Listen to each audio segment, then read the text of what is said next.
사도행전 10장 1절부터 23절까지 읽도록 하겠습니다. 가이사라에 고넬료라 하는 사람이 있으니 이달리아대 부대라 하는 군대의 백부장이라.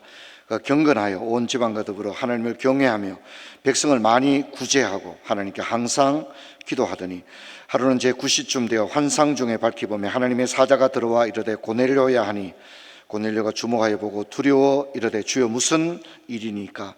천사가 이르되 내 기도와 구제가 하나님 앞에 상달되어 기억하신 바 되었으니 내가 지금 사람들을 욥바로 보내어 베드로라 하는 시몬을 청하라.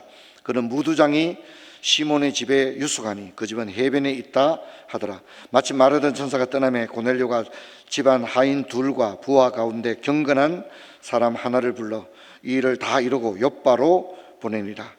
9절부터 같이 읽겠습니다. 이튿날 그 길을 가다가 이 성에 가까이 갔을 그때 베드로가 기도하려고 지붕에 올라가니 그 시각은 제6시더라. 그가 시장하여 먹고자 하매 사람들이 준비할 때 항월 중에 하늘이 열리며 한 그릇이 내려오는 것을 보니 큰 보자기 같고 네 길을 메어 땅에 들이웠더라. 그 안에는 땅에 있는 각종 네 발 가진 짐승과 기는 것과 공중에 나는 것들이 있더라. 또 소리가 있으되 베드로야 일어나 잡아 먹으라 하거늘 베드로가 이르되 주여 그럴 수 없나이다. 속되고 깨끗하지 아니한 것을 내가 결코 먹지 아니하였나이다 한데 또 두 번째 소리 있어 하나님께서 깨끗하다 하신 것을 내가 속되다 하지 말라 하더라. 이런 일이 3번 있은 후에 그 그릇이 곧 하늘로 올려져 가니라. 아멘. 베드로가 본바 환상이 무슨 뜻인지 속으로 의아해 하더니 마침 고넬료가 보낸 사람들이 시몬의 집을 찾아 문 밖에 서서 불러 이르되 베드로라는 시몬이 여기 유숙하느냐 하거늘 베드로가 그 환상에 대하여 생각할 때 성령께서 그에게 말씀하시되 두 사람이 너를 찾으니 일어나 내려가 의심하지 말고 함께 가라. 내가 그들을 보내었느니라 하시니 베드로가 내려가 그 사람들을 보고 이르되 내가 곧 너희가 찾는 사람인데 너희가 무슨 일로 왔느냐? 그들이 대답하되 백부장 고넬료는 의인이요 하나님을 경외하는 사람이라. 유다 온 족속이 칭찬하더니 그가 거룩한 천사의 지시를 받아 당신을 그 집으로 청하여 말을 들으려 하느라 한데 베드로가 불러들어 유숙하게 하니라. 아멘. 지난 어버이날 우리 교회에서는 지역 어르신 경로 초청 잔치를 했는데 151분의 어르신들이 오셨어요. 그리고 이제 너무 그 행사가 참 잘 되었습니다. 어른들도 만족해 하시고 음식도 맛있게 드시고 우리 권사님들이 앞에 권사 임직 받을 때 그 받았던 앞치마 다 두르고 앞에 나오셔서 나 실제 괴로움 다 잊으시고 이래 부르는데 참 너무 좋은 그런 행사였습니다. 5월 한 달 동안 우리 교회 어르신들 뿐만 아니라 모든 성도들이 행복한 5월 한 달 되기를 주의 이름으로 축원합니다. 이제 우리가 사울의 핵심을 살펴봤고요. 이제 고넬료의 핵심을 살펴봐야 되는데 고넬료의 핵심 이야기는 이제 굉장히 깁니다. 그렇기 때문에 오늘과 다음 주에 걸쳐 2번에 걸쳐 살펴보려고 합니다. 복음 전도 활동이 이제 사도행전을 보면 베드로가 이제 주역이죠. 하지만 이제 사도행전 13장을 가게 되면 바울에게로 무게 중심이 이동되는 것을 우리가 볼 수 있습니다. 그러면 이제 베드로가 경쟁에서 밀렸느냐? 우리가 그렇게 볼 수 없고요. 이제 사실 바울이 있기까지는 베드로와 바나바가 있었기 때문입니다. 우리가 이제 바나바는 살펴봤죠. 바나바는 바울이 사역하는데 결정적 역할을 했지 않습니까? 그럼 이제 베드로는 뭐냐? 사실 베드로도 바나바가 바울이 사역을 할 수 있는 길을 열어준 사람입니다. 그래서 오늘 이제 그런 부분들을 여러분과 함께 생각을 해보려고 합니다. 여러분, 우리가 베드로의 사역을 보면 사도행전 2장과 3장에는 대중 집회를 열고 있는 걸 볼 수 있습니다. 베드로의 설교는 하루에 3,000명, 5,000명이 돌아오는 놀라운 대중 전도 집회의 전형을 보여주었습니다. 하지만 이제 계속 이렇게 대중 전도 집회만 보여주는 게 아니라 빌립 같은 사람은 1대1 전도를 하게 되죠. 그리고 기적을 통한 전도가 아닌 성경을 풀어 해석하는 그런 전도의 모습을 우리 가운데 보여주고 있습니다. 사도행전 8장과 9장을 보게 되면 예루살렘 안에 머물러 있던 복음전도 활동은 드디어 예루살렘 성을 넘어서는 것을 볼 수 있죠. 그래서 이제 빌립이 사마리아를 전도하는데 여기에 베드로도 동참합니다. 베드로가 뭐 조사하러 간 건 아니고요, 격려하러 갔죠. 그리고 이제 베드로와 요한이 안수하니까 성령이 임하는 역사가 일어났습니다. 이제 왜 우리는 이런 생각할 수 있습니다. 빌립이 안수할 때 왜 성령이 안 내려오시고 베드로와 요한이 꼭 안수해야 되느냐? 베드로와 요한이 안수하니까 성령이 내려왔다고 그랬거든요. 그러면 이제 우리가 그런 의미는 뭘까? 그럼 빌립은 능력이 부족해서 그런가? 그렇지 않습니다. 이제 오늘 이제 그런 것들을 좀 여러분과 함께 왜 그랬을까? 이런 것들을 좀 생각을 하게 될 겁니다. 자, 베드로는 이렇게 사마리아에 가서 안수만 한 게 아니고요, 사마리아의 또 다른 마을들을 다니며 전도를 합니다. 그리고 이제 루다와 욥바에까지 가서 복음을 전하는 것을 볼 수 있습니다. 자, 그래서 이제 복음이 어떻게 전거되고 있느냐면 예루살렘에서 사마리아, 그리고 루다, 욥바, 가이사라. 그래서 오늘 설교 제목이 욥바에서 가이사라까지입니다. 그러면 알다시피 이제 사마리아는 유대인들에게 그리고 예루살렘으로부터 가장 적대적인, 그리고 문화적으로도 가장 이질적인 그런 곳이 사마리아입니다. 그다음에 이제 욥바와 루다는 어떤 것이냐면 이 마을은 헬라의 마을입니다. 헬라 마을, 헬라의 마을인 거죠. 문화가 유대인 문화가 아닌 거예요. 완전히 헬라파 도시, 그게 욥바와 루다입니다. 그게 누가 있죠? 베드로가 있는 겁니다. 사실 베드로와 욥바와 루다는 좀 어울리지 않거든요, 문화적으로. 그런데 베드로가 거기에서 복음을 전하고 있습니다. 자, 그리고 이제 가이사라로 가게 되어지는데, 가이사라는 완전한 로마 도시입니다. 왜 그러냐면 여러분 이제 상해, 그 중국 상해에 가보신 분들 알겠지만 상해에 가면 그게 중국 땅인데 미국, 영국, 뭐 독일 온갖 나라들의 그 문명이 남아 있거든요. 그게 왜 그러냐면 중국이 이제 그 서구 열강에다가 땅을 양도하는 겁니다. 그걸 뭐냐면 조차지라고 합니다. 중국 땅인데 영국 사람들이 그 땅을 사용하는 거죠. 그걸 조차지라고 합니다. 그 이제 가이사라가 바로 그런 곳입니다. 가이사라는 분명히 팔레스틴 지중해에 있는 유대의 땅인데 이 땅을 로마가 우리가 이걸 좀 쓰겠다 이렇게 한 겁니다. 그래서 가이사라는 항구입니다. 항구인데 로마 부대, 로마라는 나라의 전용 항구인 거죠. 그러니까 여러분 가이사라에는 뭐가 들어와 있을까요? 로마의 함대들이, 배들이 거기에 정박을 하고 로마 군대가 거기에 주둔을 하고 있는. 그래서 무슨 얘기냐면 지금 이제 우리 사마리아, 롭바, 루다 이렇게 얘기했지만 사마리아에서 루다, 욥바, 가이사라로 가면 갈수록 어떻다는 거죠? 헬라적인, 이해되겠죠? 그리고 이제 가이사라는 가장 이방인의 도시였다. 그리고 거기에 누가 살았다고요? 고넬료가 살았다는 겁니다. 고넬료는 로마 정부의 고위 관료입니다. 그러니까 이방인 중에서도 가장 이방인이라고 할 수 있겠죠. 이제 복음이 예루살렘에서부터 가이사라까지, 그리고 마침내 고넬료라는 인물에게까지 복음이 전거되는 그런 일련의 과정을 보여주는데, 여러분 이제 이런 하나의 흐름이죠. 이런 흐름은 장차 어떻게 된다는 거죠? 복음이 땅끝을 향해 마음껏 뻗어나가게 될 것을 독자들이 이제 예상할 수 있는 겁니다. 물론 이제 그 바톤은 누가 이어받죠? 사도 바울이 이어받죠. 하지만 처음부터 사도 바울이 그렇게 한 건 아니라는 겁니다. 먼저 바톤은 누가 가지고 있었다고요? 베드로가 이렇게 바톤을 가지고 사마리아에서 가이사라까지 바울이 복음을 전할 수 있는 그 길을 누가 먼저 열었다고요? 베드로가 열어주고 있는 걸 볼 수 있습니다. 여러분 바나바는 바울을 이렇게 들어서 중용한 인물입니다. 그렇죠, 그죠? 그렇다면 바울의 사역의 길을 공적으로, 여러분 사실은 바울은 자기 마음대로 사역을 할 수 있는 입장은 아니거든요. 왜냐하면 12사도가 있으니까. 그러면 적어도 12사도로부터 사도 바울이 이방 선교를 하고 설교도 하고 안수도 하고 또 교회도 세우고 그럴 수 있는 영적인 어떤 권위를 공적으로 부여받을 필요가 있지 않습니까? 이제 그런 일을 바로 베드로가 판을 깔아주고 있는 겁니다. 그래서 베드로가 공적으로 이방 선교의 길을 먼저 걷는 거죠. 그런 다음에 바톤을 넘겨주고 있는 것을 볼 수가 있습니다.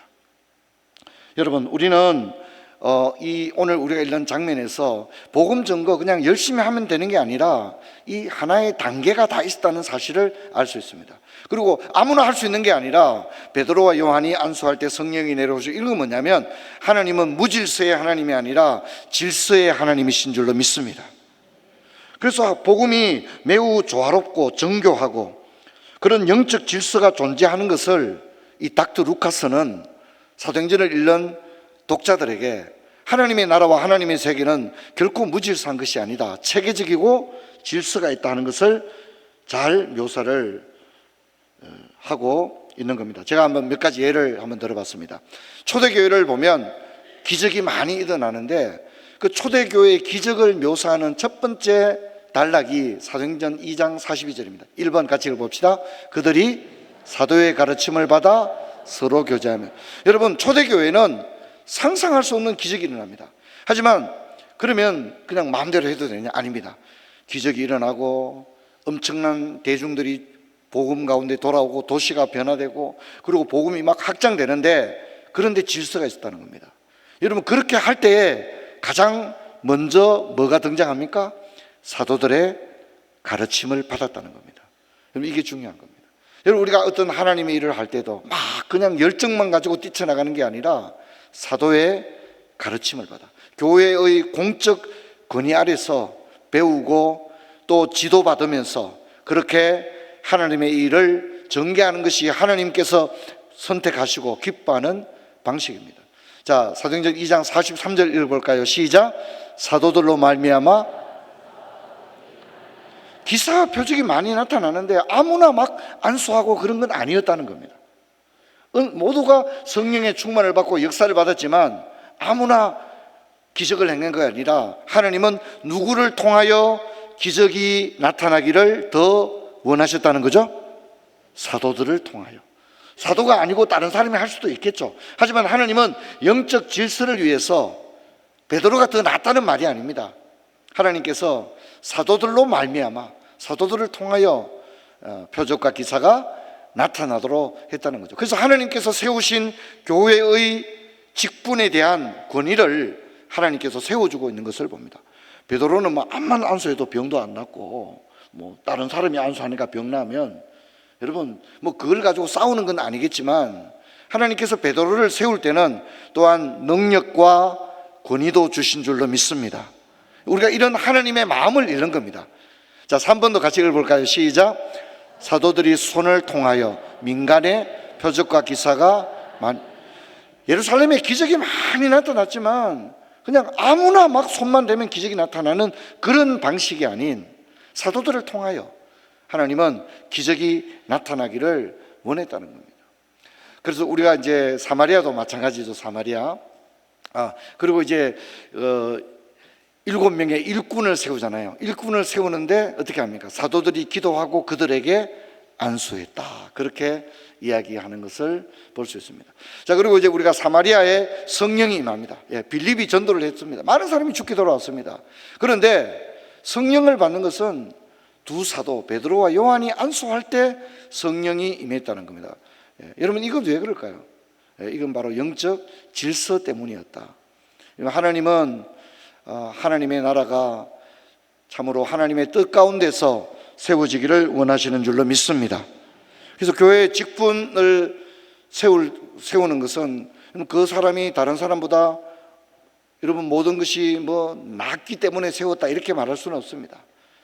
힘이 부족하지만 하나님께서 그 사람을 통하여 일하기를 기뻐하셨기 때문에 교회의 직분자로 하나님이 그를 세운 줄로 믿습니다. 교회는 평생을 장립지사 안 하시는 남자 성도님들이 많으시거든요. 그분들은 뭐 경쟁에서 밀린 겁니까? 아닙니다. 그분들은 수준이 안 됩니까? 아닙니다. 제가 볼 때는 그 장립집사 임직을 받지 않고 평생을 교회로 서리집사로 섬기다가 서리집사로 은퇴하시는 분들이 많으시거든요. 그런 분들이 정말 우리 교회는 존경스러운 분들이 굉장히 많습니다. 또 우리 교회는 자신에게 임직 기회가 왔는데 임직 기회를 양보한 분들도 많습니다. 다른 선배님들이 먼저 임직하면 좋겠다고 장로 장립에 대하여 자신에게 기회가 돌아오고 선택을 받았음에도 불구하고 우리 교회 다른 선배님들이 먼저 장로가 되시면 좋겠다고 여러 번 장로직을 고사한 분들도 많이 있습니다.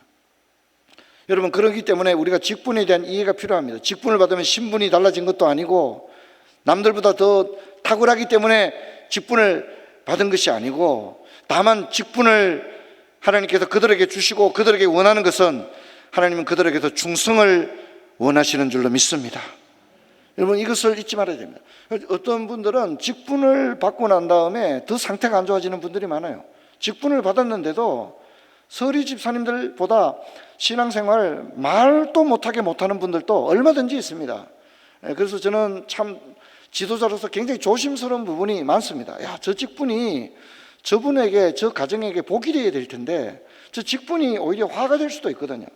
그래서 여러분, 우리가 직분을 받으면 1시간 기도하는 것도 2시간 기도하고, 또 말하는 것도 그냥 좀 더 조심하고 많이 듣고 그럴 수 있어야 합니다. 여러분, 이것을 잊지를 말아야 됩니다. 여러분, 직분은 영광이자 고난입니다. 영광이자, 우리 같이 한번 읽어볼까요? 직분은 영광이자 고난. 왜 영광입니까?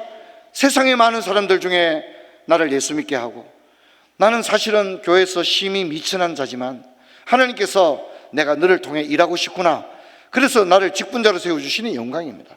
근데 여러분, 직분을 받고 난 다음부터 계속 영광이 되면 안 됩니다. 직분을 받는 것은 영광이지만 직분자가 걸어가는 길은 고난인 줄로 믿습니다. 아멘이 좀 별로 없네요. 직분을 받는 것은 영광이지만 직분자가 걸어가는 길은 영광이 아니라 뭐라고요? 고난의 길임을 여러분이 잊지 말아야 됩니다. 계속 영광 그러면 안 됩니다. 고난의 길을 가야 되죠. 고난의 길을.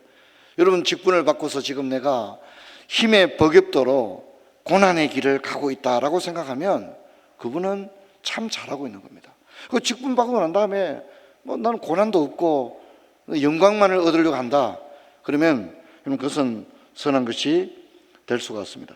제가 말씀을 드렸습니다. 베드로는 사도이자 초대교회 지도자였습니다. 복음이 땅끝을 향해 나가는 일에 베드로의 공적인 모범과 인준이 필요했다는 겁니다. 베드로가 먼저 가서 이방 선교에 베드로가 먼저 동참을 해야 했고, 베드로가 이방인들에게 안수해야 했고, 베드로가 이방인 중에 이방인 누구라고요? 고넬료입니다. 고넬료. 이방 도시 가운데 가장 이방인의 색채가 진한 도시가 어디였다고요? 가이사라. 거기에 누구요? 고넬료. 거기에 그 사람에게 누가 복음을 전해야 된다고요? 지도자였던 베드로가 먼저 복음을 전하고 안수를 해야 그 다음부터 수많은 복음의 주자들이 바톤을 이어서 베드로처럼 어떻게 해요? 땅끝을 향해 나가게 되면, 여러분, 하나님께서 이 모든 일이 조화롭고 합력하여 선을 이루는 방식인 줄로 믿습니다. 이게 하나님이 원했던 방식인 겁니다. 하나님이 기뻐하셨던 그런 방식입니다. 그래서 베드로가 이 일에 먼저 동의하고 협력해야 했습니다. 그래서 하나님은 베드로를 먼저 사용하고 있습니다. 바울을 먼저 사용하고, 바울이 준비되어 있지만 바울을 처음부터 선발 투수로 기용한 게 아니라 베드로가 먼저 사역을 감당하도록 했습니다. 그런데 문제는 베드로가 요빠에서 가이사랴까지 가기는 굉장한 문화적 장애가 있었다는 거죠. 전통적인 유대인으로서 헬라인에게 복음을 전한다고 하는 것은 참 상상하기 어려운 일이었거든요. 베드로는 몸에 유대인의 관습이 몸에 배어 있었기 때문에 이방인에게 함께 식사도 할 수 없는데 이방인에게 복음을 전하고 함께 밥을 먹고 안수하고 기도한다, 여러분, 굉장히 넘기 어려운 문화적 장벽이었습니다. 그래서 하나님이 이런 방법을 사용했는데, 하나님은 저기 나와 있네요. 같이 읽어봅시다. 시작. 이게 너무 좋은 것 같아요. 하나님은 저처럼 이렇게 성격이 급한 건 아닌 것 같아요. 하나님은 서서히 베드로를 생각을 자연스럽게 바뀌게 한 것 같아요. 참 저는 이런 하나님의 방식이 참 좋다, 그런 생각을 드립니다.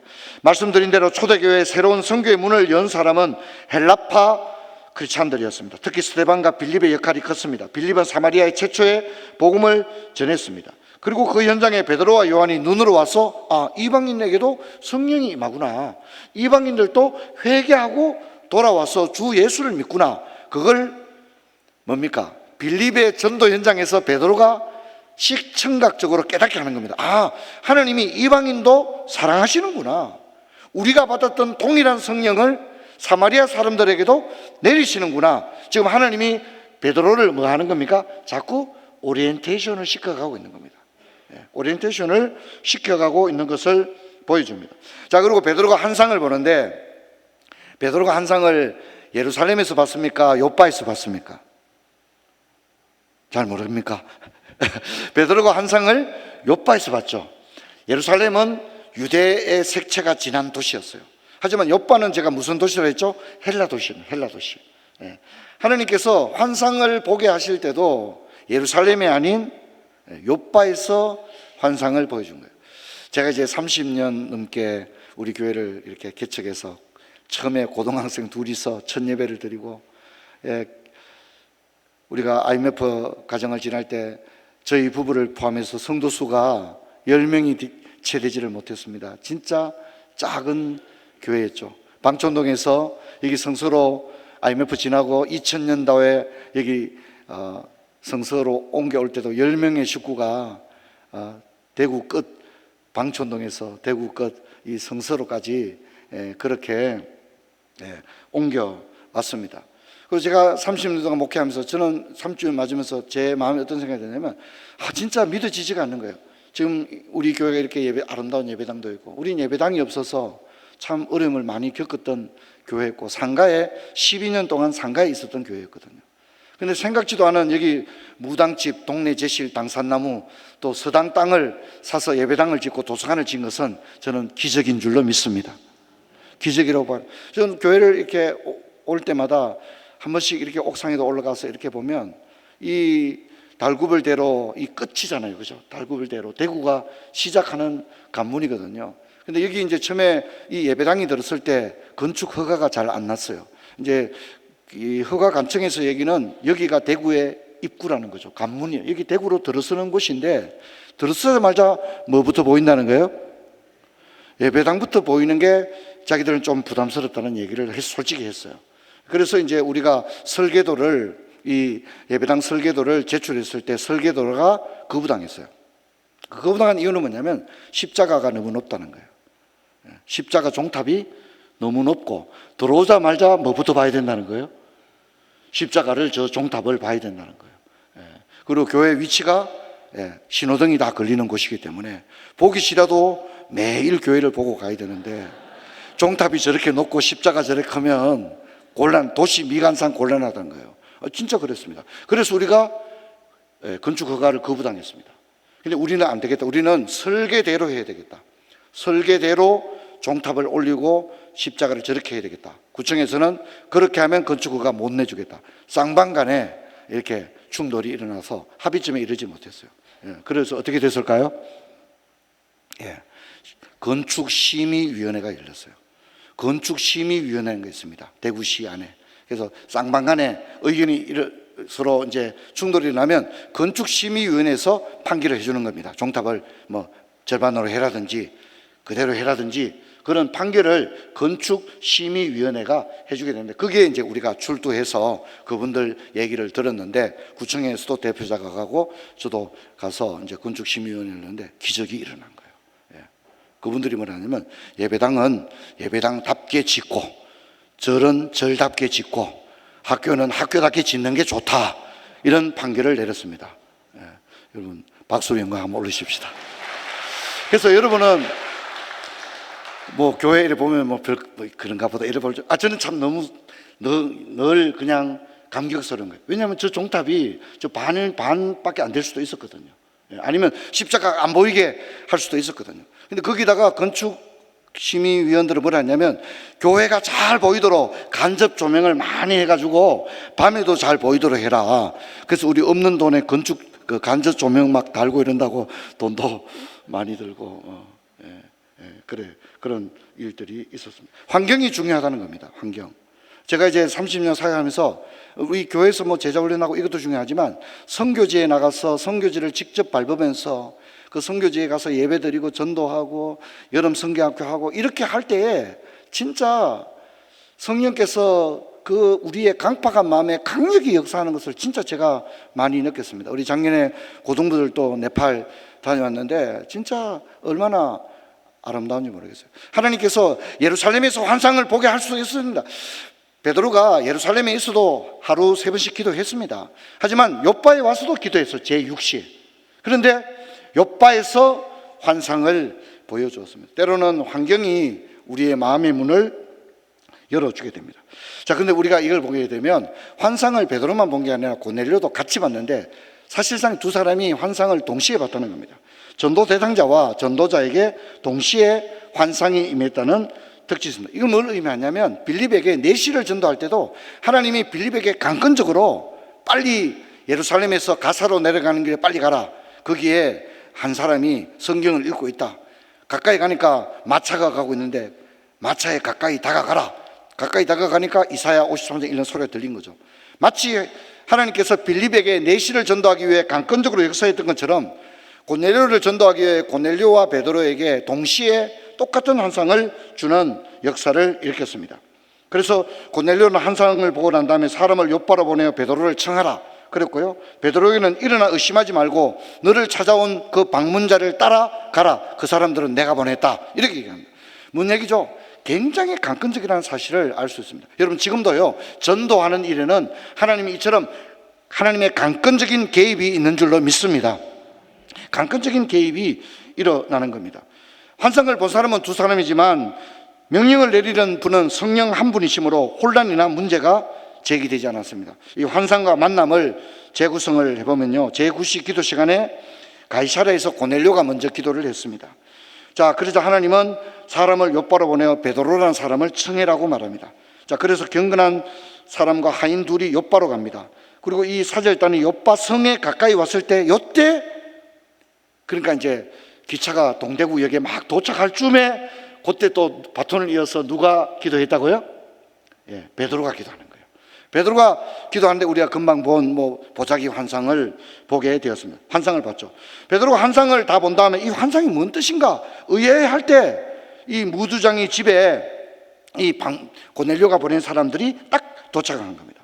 베드로가 환상에 대해서 생각할 때 성령께서 지금 문 밖에 너를 찾아온 사람들이 있다. 그렇게 이야기를 하고 그 사람들은 내가 보낸 사람이니까 의심하지 말고 따라가라. 자, 그러니까 이제 베드로가 문을 여니까 진짜 사람이 있는데 내가 바로 여러분을 찾는 사람이 바로 나다. 그렇게 말하고 이튿날 가이사랴에 들어가게 됩니다. 뭔 얘기냐면 하나님은요, 하나님의 역사 신비하죠.